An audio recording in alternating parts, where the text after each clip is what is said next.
말씀의 제목은 바로 건강한 공동체입니다. 우리 함께 볼 말씀은 마가복음 2장 1절에서 12절입니다. 우리 저와 성도님들이 교대로 한 절씩 읽겠습니다. 수일 후에 예수께서 다시 가버나움에 들어가시니 집에 계시다는 소문이 들린지라 많은 사람이 모여서 문 앞까지도 들어설 자리가 없게 되었는데 예수께서 그들에게 도를 말씀하시더니 사람들이 한 중풍병자를 4사람에게 메워가지고 예수께로 올세 무리들 때문에 예수께 데려갈 수 없으므로 그 계신 곳에 지붕을 뜯어 구멍을 내고 중풍병자가 누운 상을 달아내리니 예수께서 그들의 믿음을 보시고 중풍병자에게 이르시되 작은 자야 내 죄사함을 받았느니라 하시니 마음에 생각하기를 이 사람이 어찌 이렇게 말하는가 신성 모독이로다 오직 하나님 한 분 외에는 누가 능히 죄를 사하겠느냐. 그들이 속으로 이렇게 생각하는 줄을 예수께서 곧 중심에 아시고 이르시되 어찌하여 이것을 마음에 생각하느냐. 중풍병자에게 내 죄사함을 받았느니라 하는 말과 일어나 내 상을 가지고 걸어가라 하는 말 중에서 어느 것이 쉽겠느냐. 그러나 인자가 땅에서 죄를 사하는 권세가 있는 줄을 너희로 알게 하려 하노라 하시고 중풍병자에게 말씀하시되 내가 내게 이르노니 일어나 내 상을 가지고 집으로 가라 하시니 그가 일어나 곧 상을 가지고 모든 사람 앞에서 나가거늘 그들이 다 놀라 하나님께 영광을 돌리며 이르되 우리가 이런 일을 도무지 보지 못하였다 하더라. 아멘. 네, 함께 기도하고 하나님 말씀 보도록 하겠습니다. 사랑의 하나님, 부족한 요종이 주님의 말씀을 전합니다. 부족한 저는 감추어 주시고 오직 주님의 영광만 드러나게 하여 주시옵소서. 예수님의 이름으로 기도합니다. 아멘. 네, 우리 공동체라 하면 우리 성도님들은 뭘 떠올리시나요? 아마도 어떤 분은 사람이 여러 모여 있는 것을 떠올리시는 분도 계실 거고 또 어떤 분은 가족 공동체 아니면 뭐 교회 공동체, 회사 공동체 어느 특정 집단을 떠올리시는 분도 계실 겁니다. 영어로는 공동체의 커뮤니티. 네, 사람들이 공동으로 모여 만든 집단이라는 의미를 가지고 있죠. 저는 개인적으로 공동체를 참 오랫동안 많이 경험을 했습니다. 새로운 교회를 만나기 전에 저는 이제 국제 선교 단체에 몸을 담고 있었는데 이 단체는 팀 사역, 공동체를 굉장히 중요시 여기는 단체였습니다. 그래서 예를 들어 선교지에 간다고 하면 절대 한 사람이 못 가게, 한 가정이 못 가게요. 반드시 공동체를 이뤄서 2가정 이상 가도록 하는 단체였습니다. 그래서 어떤 분이 사우디아라비아라는 나라를 하나님의 강력한 부르심을 받은 거예요. 사우디아라비아를 가려는데 저희 단체에 사우디아라비아에 가 있는 가정이 없는 거예요. 그래서 기다렸어요. 5년 그 이상을 기다렸던 것 같은데 결국 없어서 결국 사우디아라비아 부르심이 강한데도 불구하고 못 가고 다른 나라 근처 나라로 우회해서 들어가는 경우를 봤습니다. 또 그 단체는 특이한 게 의사 결정을 할 때 만장일치제예요. 모든 사람이 의견을 다 동의를 해야 그 안건이 통과가 됐어요. 그러다 보니까 한 안건이 통과되기까지 회의가 엄청 길었어요. 왜냐하면 설득하고 회유하고 그래도 안 되겠니? 그래도 아닌 것 같아. 그럼 기도하자 하고 또 기도를 막 하고 지금은 어때? 좀 해볼 만하지 않아? 하면서 그 안건을 통과한 데까지 회의도 길고 시간이 너무 많이 걸렸어요. 그래서 몇 년이 걸리는 경우도 많았습니다. 그래서 이제 한국 선교사님들은 답답하거든요. 빨리 나가야 되는데 그래서 의사 결정이 너무 느리니까 답답해서 에이 여기 못 있겠다 하고 나가시는 분들도 꽤 많았습니다. 그렇게 공동체를 중요시 여기는 단체다 보니까 훈련도 굉장히 공동체 훈련이 반드시 필수 과정 최소 2년 저는 5년을 했는데 최소 2년 그것도 어떻게 해야 되냐면 같이 먹고 살고 같이 자고 그 안에서 같이 활동하고 사역하고 일하고 이걸 다 경험해서 이 사람이 팀 사역에 합당하구나 하면 이제 그 멤버가 될 수 있는 자격이 주어지는 그런 단체였습니다. 그러다 보니 저는 이제 그 훈련을 받으면서 공동체 훈련을 받으면서 세계 여러 곳에서 온 학생들을 만났습니다. 같이 먹고 자고 지지고 볶고 별의별 생각과 별의별 의견과 이것들이 있다 보니까 갈등을 참 많이 경험하는 시간들이 있었습니다. 근데 제가 그 안에서 경험한 건 뭐냐면요. 다 그 선교사 후보생으로 오기 전에는 사회에서 막 잘 나가시던 분들도 많았거든요. 어디서 먹을 거 걱정 없이 돈 걱정 없이 계시다가 하나님 부르심이 있어서 오신 분들이 많으셨어요. 근데 그 안에 가면 마음이 요만해지는 것 같아요.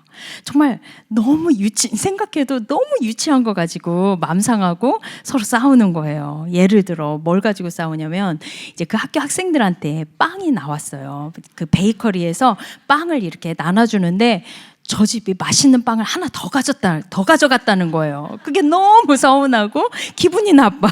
그래서 왜 너는 그거 다 하나씩만 가져갔는데 너는 왜 2개 가져가냐. 막 이런 걸로 정말 싸웠어요. 그뿐만이 아니었습니다. 저희 훈련 중에 듀티가 있었어요. 아무래도 이제 가격을 저렴하게 하는 학교 운영이다 보니까 이렇게 외부에서 노동력을 쓰지 않고 그 안에서 학생들이 날을 정해서 청소도 하고 빨래도 하고 학교 이제 장소도 이제 그 정원에서 뭐 풀도 뽑고 이런 걸 했단 말이에요. 근데 자 선교사 후보생이라 하면 제 생각으로는 잃어버린 영혼을 향해서 자신의 모든 것을 버리고 헌신하려고 선교사 후보생이 된 거 아니겠습니까?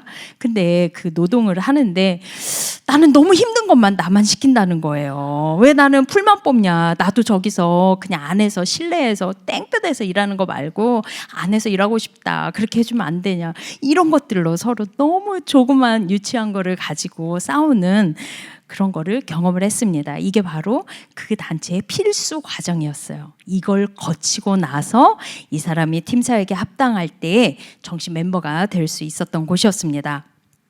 때로는 정말 이해가 안 되는 여러 일들을 겪으면서 공동체를 이룬다는 게 얼마나 힘든 것인지를 배우는 시간이었고, 하지만 공동체를 이루면서 그 유익을 또 배우는 시간이었습니다. 그 유익 중에 하나 재밌는 에피소드는 한 분이 영어를 이제 못 하셨어요. 근데 이렇게 부딪히고 불평하고 싸우다가 영어가 확 느신 분도 계셨습니다. 네, 그런 유익이 있더라고요. 네, 하여간 제가 그 안에 있으면서 함께하는 즐거움을 정말 많이 누렸습니다.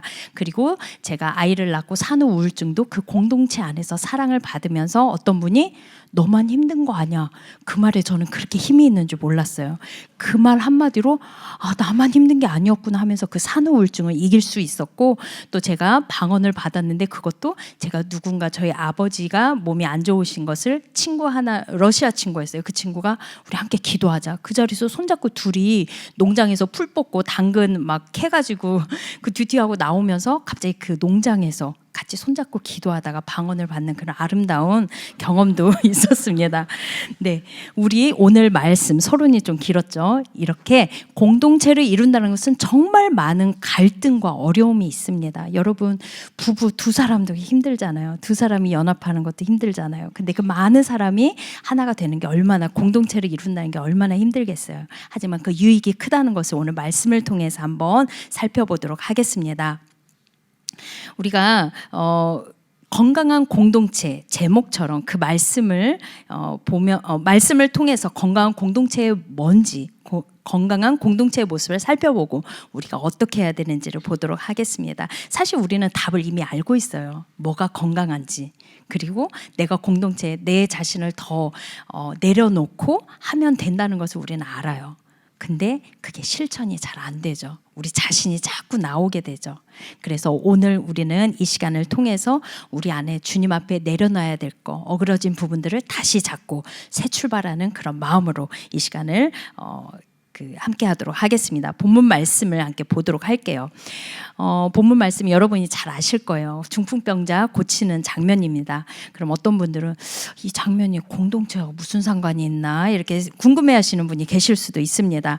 중풍병자를 주님 앞에 데리고 온 그 4명의 사람을 저는 공동체로 해석해 보았습니다.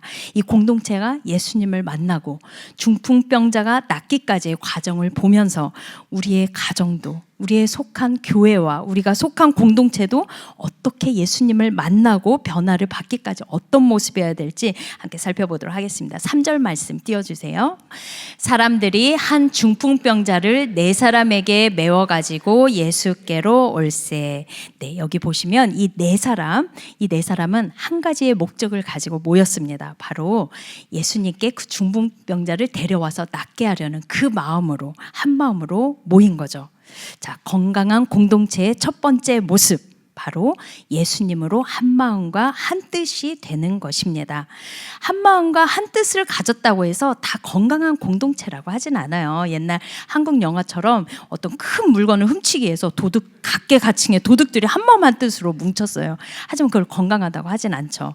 네, 우리는 그런 한 마음, 하지만 그래도 우리가 먼저 해야 되는 것은 건강한 공동체를 이루기 위해서 한 마음이 되어야 하는 게 중요합니다. 근데 이 한 마음이 얼마나 어렵냐면요, 하나님께서는 각각 사람을 정말 다르게 만드셨어요. 심지어 똑같이 생긴 쌍둥이도 서로 달라요. 성격도 다르고 좋아하는 것도 다르고. 그리고 제가 경험했던 그 공동체도 출신 문화가 다 다르고 생각도 다르고 생긴 것부터가 너무 달랐습니다. 한 번은 저희 선교사 후보생들이 모여서 수업을 진행을 했는데 그 수업 교수님들이 어떤 교수님이었냐면 선교를 이제 은퇴를 하신 거예요. 나이가 많이 지긋하시고 은퇴하시고 이제 선교사 후보생들한테 남은 달란트, 선교지의 경험과 필요한 지식과 이것들을 가르치는 교수님이 되셨어요. 은퇴하신 선교사님들이. 근데 마침 이제 그때 교수님이 독일 교수님이셨어요.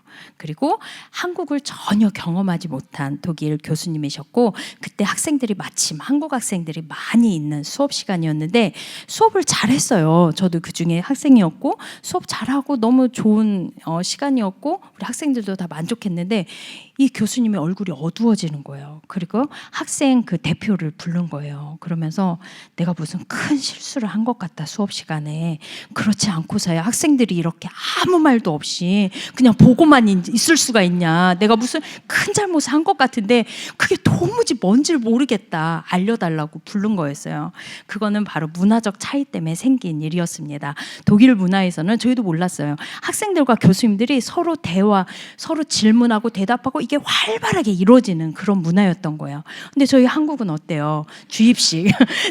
제 나이 비슷하거나 이상 되시는 분들은 우리 주입식 교육에 익숙하잖아요. 앞에서 가르치시면 그걸 끄덕끄덕 하면서 한 소리도 안 내죠. 질문하면 큰일 나죠. 그리고 다 끝나면 조용히 가서 물어보는 그런 주입식 교육에 익숙한 저희한테는 그 교수님의 말씀을 그냥 아무 질문도 안 하고 했는데 이 교수님은 실수한 걸로 아셨던 거예요.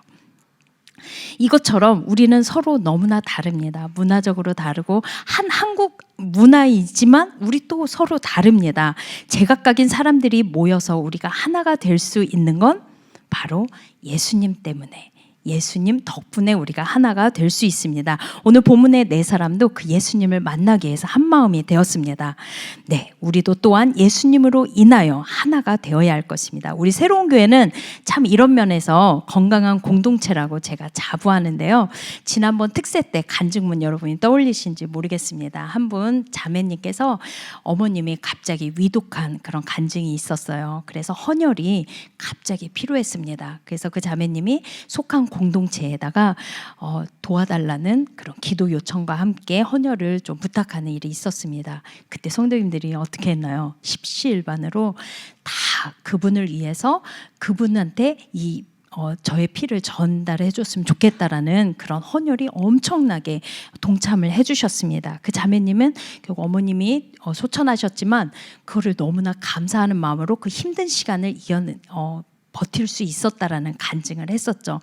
저는 그때 그 간증을 보면서 참 마음이 따뜻해지는 걸 느꼈습니다. 아무리 세상이 험하다고 살기 힘들다고 하지만 아직 세상이 살만하다. 그리고 우리 교회 공동체는 아직 살아있다. 다르다. 그리고 예수님 안에서 가족이라는 게 바로 이런 거구나. 그 공동체의 힘과 따뜻함을 저는 느낄 수 있었습니다. 우리 계속해서 말씀을 보도록 하겠습니다. 우리 4절 함께 읽도록 하겠습니다. 무리들 때문에 예수께 데려갈 수 없으므로 그 계신 곳에 지붕을 뜯어 구멍을 내고 중풍병자가 누운 상을 달아내리니. 네. 이제 그 4명의 사람이 중풍병자를 데리고 왔어요. 예수님이 바로 저 앞에 있단 말이에요. 계신단 말이에요. 근데 사람들이 너무 많아서 예수님 앞으로 데려갈 수가 없었어요. 우리에게는 항상 이런 어려움이 닥칩니다. 항상 있어요. 이 땅에 살 동안은 어려움이 없을 수가 없습니다. 중요한 건 그 어려움을 맞닥뜨린 이 4사람의 반응을 볼 수가 있습니다. 뭐라고 했나요? 계신 곳에 지붕을 뜯어서 구멍을 내고 중풍병자를 내리자는 이 아이디어를 낸 것입니다. 저는 이 4사람이 동시에 이 생각을 떠올렸을 것 같진 않아요. 분명히 그 중에 한 명이 이 기발한 발상을 떠올렸습니다. 떠올렸을 겁니다. 나한테 좋은 생각이 있어. 지붕을 뚫는 거야. 그리고 거기다 중풍병자를 우리 이 친구를 내리는 거야. 그들은 잠시 아마도 회의 시간을 가졌을지도 모르겠습니다. 야, 말도 안 되는 소리 하지 마. 우리 집도 아닌데 그거 내린 다음에 그 지붕 어떻게 수리할 거야. 이 걱정하는 사람도 있었을 거라고 전 생각이 들어요. 또 어떤 친구는 그거 괜찮은 생각이네, 하자. 이런 친구 동조한 사람도 있었을 거고, 또 어떤 사람은 야, 빨리 결정만 해. 나 지금 무거워 죽겠어. 이거 빨리 예수님께 가져가. 어떻게 빨리 결정만 해. 나 따라줄게 하는 친구도 있었을지도 몰라요.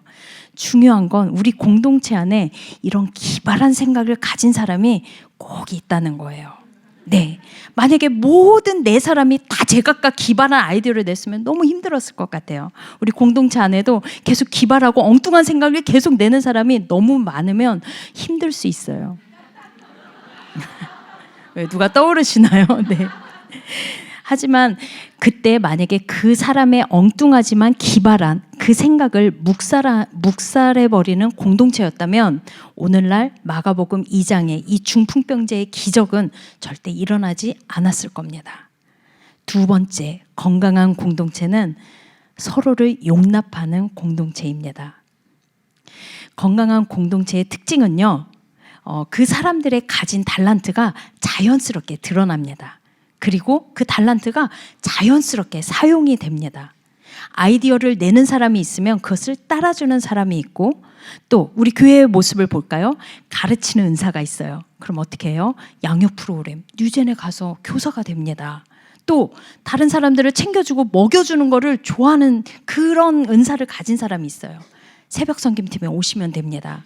음료 끓이고 떡 나눠주고 너무 힘들어서 어떻게 그랬는데 너무 행복하게 하고 계십니다.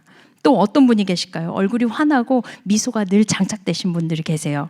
안내팀에 오시면 됩니다. 안내팀에 와서 인사하고 오시는 분들을 맞이해 주시고 그것이 이분들의 행복입니다. 어떤 분은 웃는 게 힘든 분도 계시잖아요. 안내팀은 웃는 게 그냥 자연스럽고 행복합니다. 또 악기의 은사가 있으신 분이 계신가요?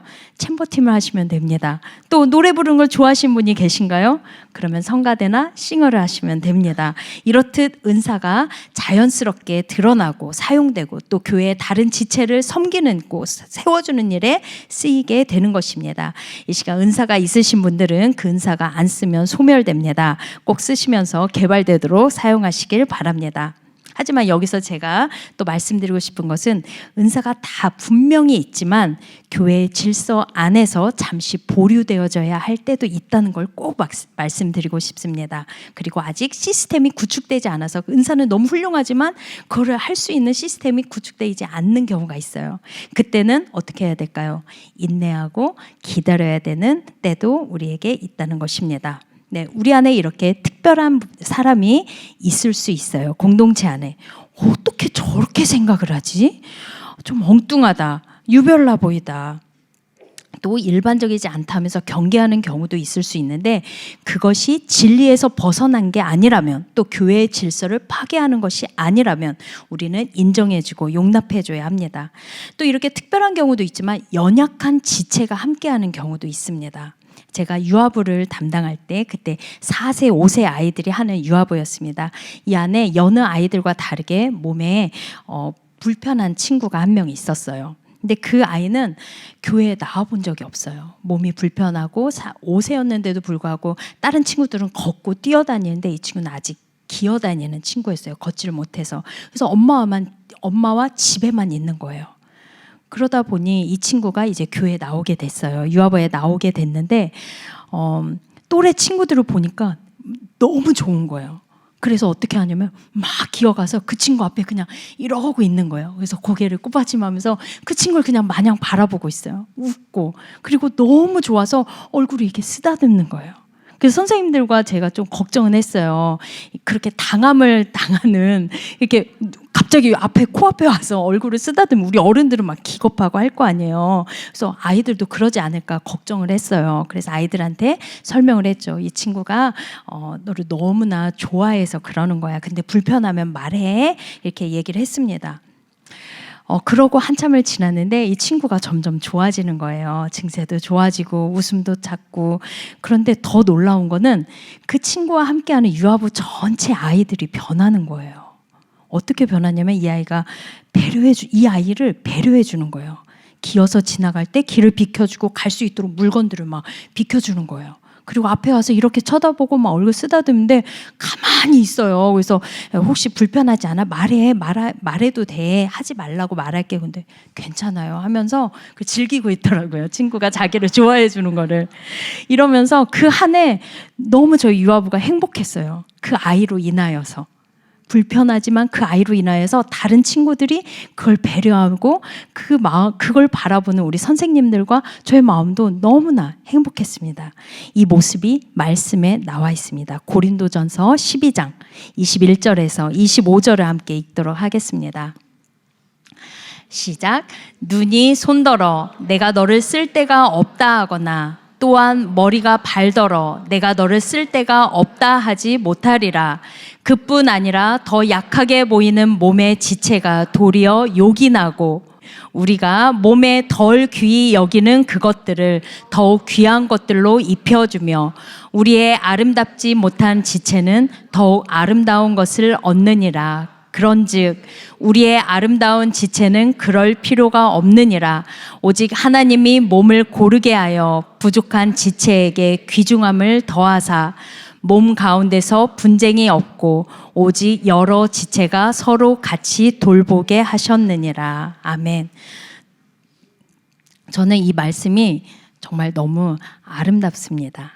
우리 유아부 안에서 일어난 그 아이들을 보면서도 정말 아름답다라는 이 말이 우리 잘 안 쓰잖아요. 아름답다라는 말이 떠오르는 것처럼 이 말씀 너무 아름답습니다. 부족한 지체에게 귀중함을 더하셨다고 말씀하십니다. 또 부족한 지체를 우리가 특별하게 대하게 될 때 더 아름다운 것을 얻는다고 하지요. 여러분이 주변을 돌아보실 때 이런 아름다운 모습을 볼 수 있는 경우가 있습니다.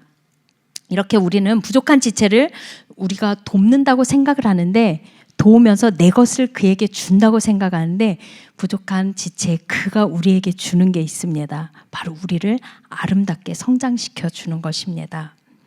네, 다시 본문으로 돌아오면요. 우리 네 사람의 그 공동체가 있었다면 서기관의 공동체가 나옵니다. 이 기적의 현장을 보면서 이 서기관들은 어떻게 하냐면 따져요. 그 기적을 직관하는 그 예수님을 직접 그 현장을 직관하는 그 현장에 있으면서 생각 드는 게 신성모독이다. 이렇게 얘기하고 있죠. 너무나 불쌍한 공동체고 기적을 기적으로 받아들이지 못하고 비판하고 정죄함으로 바라보고 있습니다. 우리가 처한 공동체에 이렇게 믿음이 없는 지체가 있을 수 있습니다. 서기관과 같은 사람이 우리 자신이 그런 모습이 될 수 있고요. 그런 지체가 있을 수도 있습니다. 믿지 않는 가족이 있을 수도 있고요. 또 세상적인 가치관으로 꽉 찬 직장 공동체에 있을 수도 있습니다. 중요한 거는 우리가 그 공동체가 믿음의 공동체가 되도록 기도를 멈추어서는 안 된다는 것입니다. 영적 싸움을 멈춰서는 안 된다는 것입니다. 그리고 나를 빼고 다 믿지 않는 공동체에 있을 때, 그런 직장 공동체에 있을 때 세상의 가치관에 물들지 않도록 우리는 계속 힘써서 마음을 지켜야 합니다. 싸워야 합니다. 왜냐하면 우리의 그런 모습들을 그들은 보고 있습니다.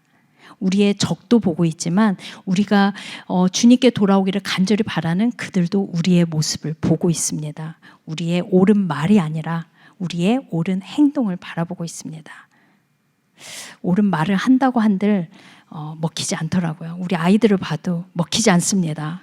실컷 옳은 말을 해줘도 잔소리라 생각하고, 하지만 저의 행동을 보고 아이들이 변화되는 모습을 바라보고 있습니다.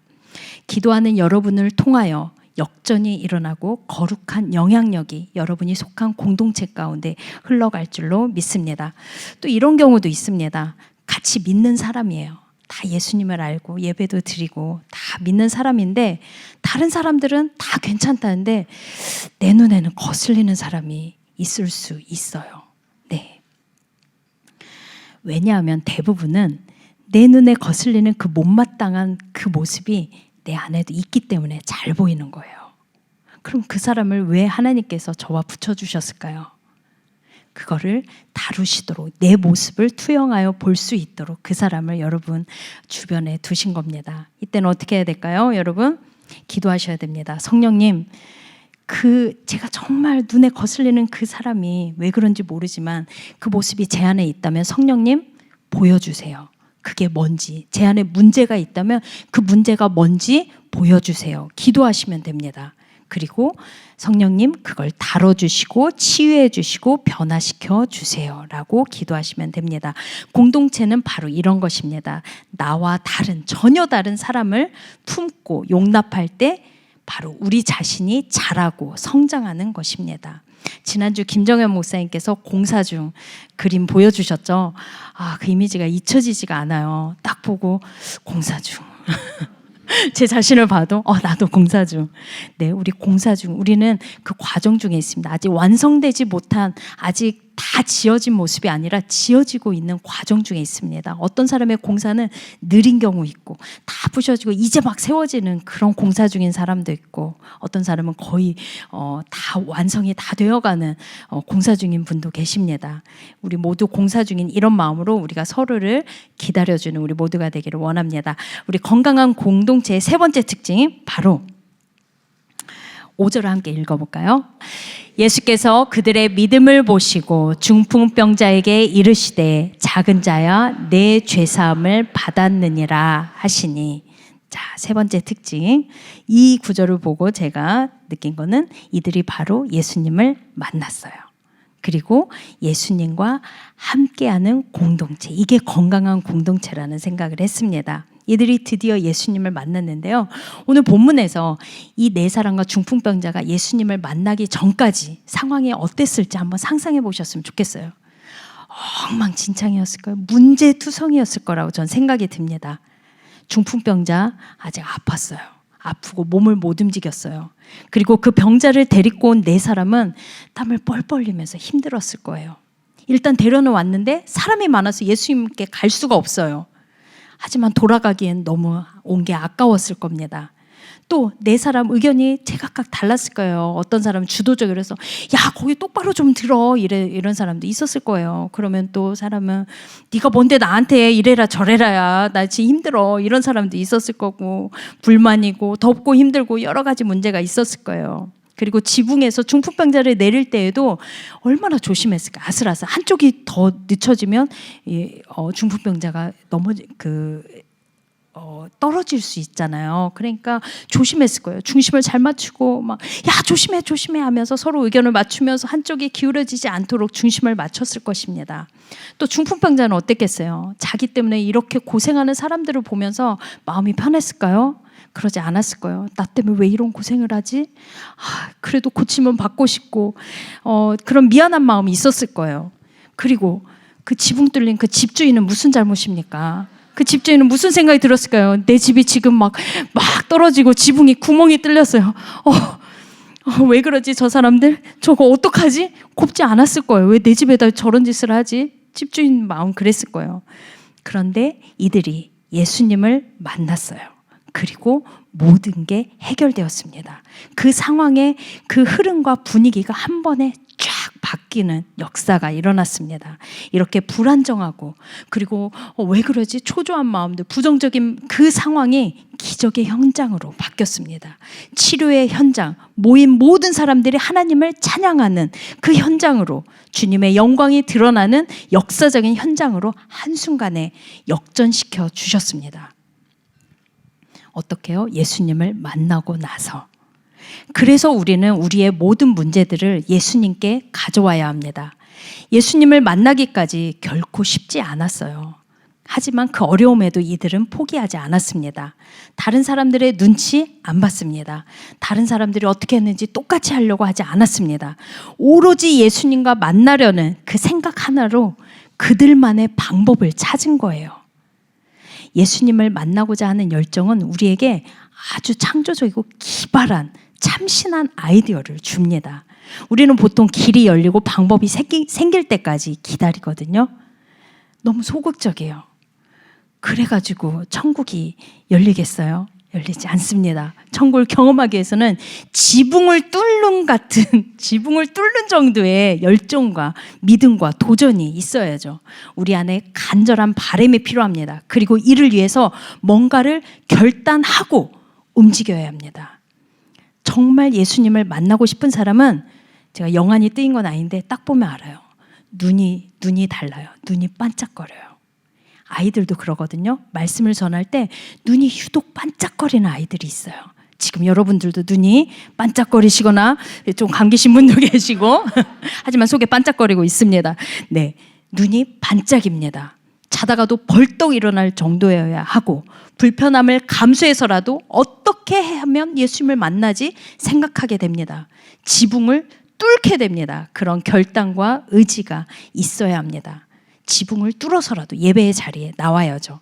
그런 의미에서 오늘 편안히 쉬고 싶은 마음의 지붕을 뚫고 수협에 오신 여러분들을 다시 한번 환영합니다. 네, 근데 이게 혼자 하면 금방 지치고 힘이 듭니다. 하지만 공동체로 함께 할 때 힘이 돼요. 히브리서 10장과 사도행전 2장을 보면요, 뭐라고 나오냐면, 본문은 띄우지 않고 제가 말씀드릴게요. 모이기를 패하는 어떤 사람들의 습관과 같이 하지 말라고 합니다. 또 모이기에 힘쓰라고 말하고 있습니다. 왜냐하면 모이지 않는 것은 습관처럼 쉬워요. 그냥 저절로 돼요. 모이지 않는 거는. 하지만 모이기에 힘쓰라고 말씀에 나온 거는 그만큼 노력해야 되기 때문에, 노력해서 얻을 수 있는 게 바로 노력해서 힘쓰라고, 모이기에 힘쓰라고 하고 있는 것입니다. 중요한 일이 있을 때마다 하나님께서는 항상 모이라고 명령하셨어요. 예루살렘에 모여라, 미스바에 모여라, 그리고 너희는 다 모여라, 이렇게 명령하세요. 그래서 우리는 모여야 되고 예배의 자리에 모여야 합니다. 그 자리에 하나님의 음성이 있습니다. 그리고 그 자리에 하나님이 기뻐하시는 게 무엇인지 알려주시는, 그걸 깨닫는 자리가 바로 예배의 자리인 줄로 믿습니다.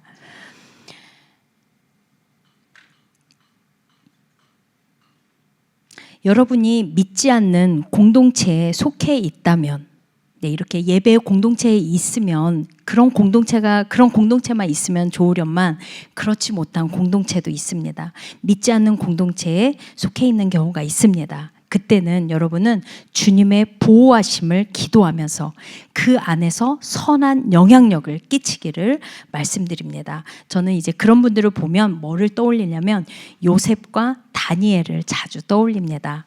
요셉과 다니엘은 어땠을까요?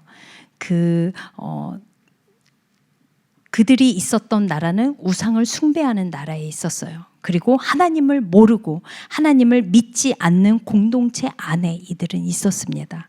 그들의 믿음을 지켜냈어요. 그들은 온갖 더럽고 우상 숭배하는 그 모든 장면들을 견뎌내야 했어요. 부정하고 추악한 모습도 보았을 것입니다. 그리고 그런 권위자 아래에서 그들은 믿음을 지키기 위해서 정말 안간힘을 썼을 거란 생각이 듭니다.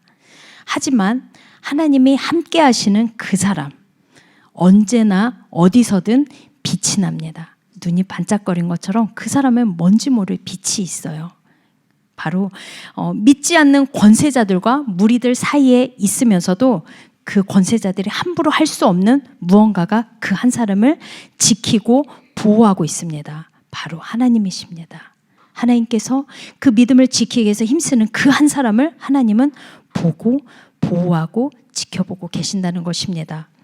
그리고 그 상황을 통해서 하나님께서는 그 한 사람을 위대한 사람으로 키우시는 거죠. 요셉을 키우셨던 것처럼, 요셉을 위대한 사람으로 키우셨던 것처럼 믿음으로 견뎌내는 우리를 하나님께서 위대한 사람으로 키우고 계신다는 것입니다. 그 거룩한 과정에 우리 모두는 초대를 받았습니다. 우리 각 사람을 통해서 가정이, 우리가 속한 나라가, 우리가 속한 공동체가 변화되고 그 축복이 흘러가기를 축원합니다. 우리 함께 기도하시겠습니다. 사랑의 하나님, 우리를 예배 드리는 믿음의 공동체에 속하게 하시니 감사합니다. 우리 안에 충만한 주님의 은혜를 누릴 수 있도록 하여 주시옵시고, 우리 각 사람을 통하여서 우리가 속한 공동체에 그 축복이 흘러가게 하여 주시옵소서. 예수님의 이름으로 기도합니다. 아멘.